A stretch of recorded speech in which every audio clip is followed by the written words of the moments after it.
Lode, paliwanag ko lang sa inyo, sa inyo yung sukat ng foundation plan. Ang ibig sabihin ng 4,000 millimeter mga loads,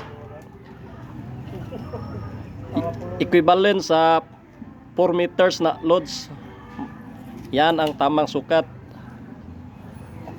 Dito naman loads, yung extension na poste namin 1,200 mm loads, equivalent in 120 cm mga lode. Kailangan yung para sa mga baguhan loads, kailangan yung timanin.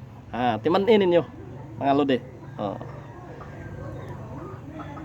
Sige mga loads, mag sukat na naman kami sa kabila loads.